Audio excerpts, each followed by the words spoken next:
We all understand the type of climate that we're dealing with. We're dealing with multiple offer situations. I'd love to know sort of what's your why? What makes you tick? Why are you so successful? Have a dialogue with your lawyer. Have a dialogue with your agent. Both sort of passionate about sort of what we do. Again, vet your agent to make sure that they're experienced and they're local. I like that idea. No excuse to miss it on Saturdays from 8 to 9. That's right. WBZ. And now, the show that gives you the latest and most relevant housing market news. Real Estate Radio Boston with financial expert Rick Scherer and legal professional Ali Alavi.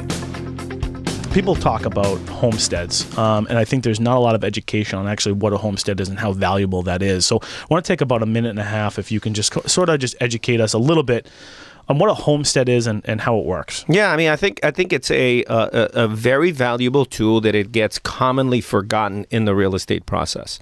It's amazing how many times I'm at a closing table. It's either for a refinance or individuals that have gone through transactions in the past, and you go, do you have a homestead on the house? And they sort of have these massive question marks on their faces. And they go, what is a homestead? It's essentially a document that gets executed at the time of the closing that affords the homeowner protection against unsecured creditors. Now, back in 2011, there was a brand new sort of law that was introduced that amended the existing law at the time, which essentially allows individuals to not have to necessarily file a homestead. They automatically get $125,000 of protection without having to file anything. Right. But then in order for you to get $500,000 of protection against unsecured creditors, you need to have your closing attorney prepare a homestead and have it recorded at that time. And that gives you $500,000 of protection. $500,000 of protection. So can one rely on the online credit score that they get in making decisions on what they want to purchase? My answer to that is no. No, there's no way. There are a lot of tools out there, but they are tools. If you don't use the right tool, you're not going to get the right results. I think every tool that you have capable and accessible to you is great to help monitor and manage your credit, to look for changes in your credit. But because of all the different software that's out there, none of them are going to be accurate. You can go to, 3 different credit references and sources, and you're going to come back with different scores from each one. It is different software. Back 25 years ago, a perfect score was a 700. Why do we see scores in the 800s now? What's changed? Not a whole lot, except for the fact that the criterias have changed, but yet you can still, if you get somebody with a 700 score, your mortgage person will be pretty happy with you, versus if you have somebody in the 400s, you're not going to be able to get approval.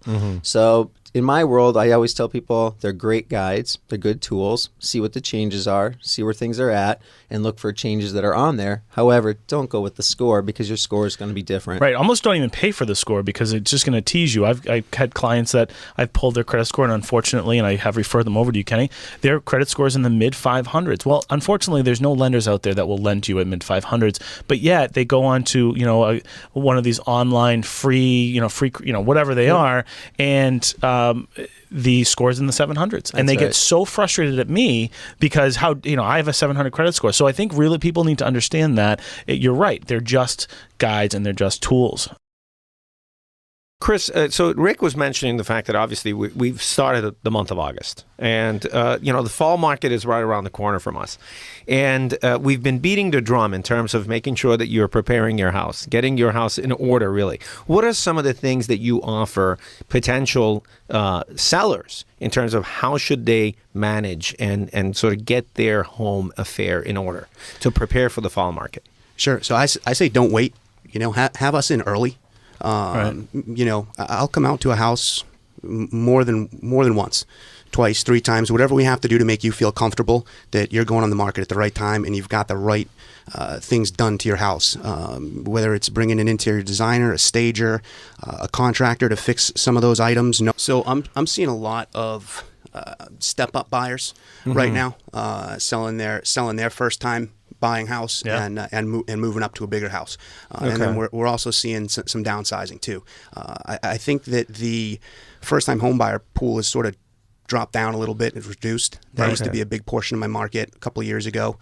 This year, I think it's down significantly. Right. Listen, want to get right to it. We're excited. We've got Hal Elrod on the phone calling in from the West Coast.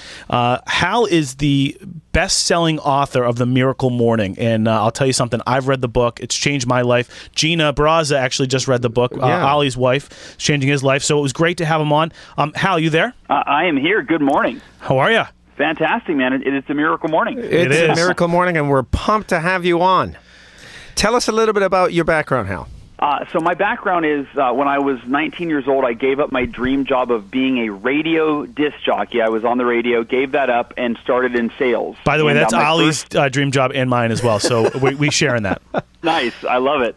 So my first 10 days in sales, I broke the all-time record. I basically sold more of my product, which was kitchen knives. I never thought I'd be a salesperson, but broke this all-time record and sold more than anyone in the 50-year history of the company that came before me, and thought maybe DJing isn't my niche. Maybe I'm destined for sales.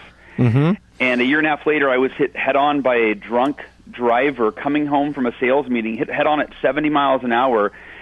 Sent into oncoming traffic where another car hit me in the door at 70 miles an hour, and in an instant, I broke 13 bones. I died at the scene of the accident. I was dead for approximately 6 minutes. Wow. In a coma for 6 days, and came out of the coma, told I would never walk again, and I had suffered permanent brain damage.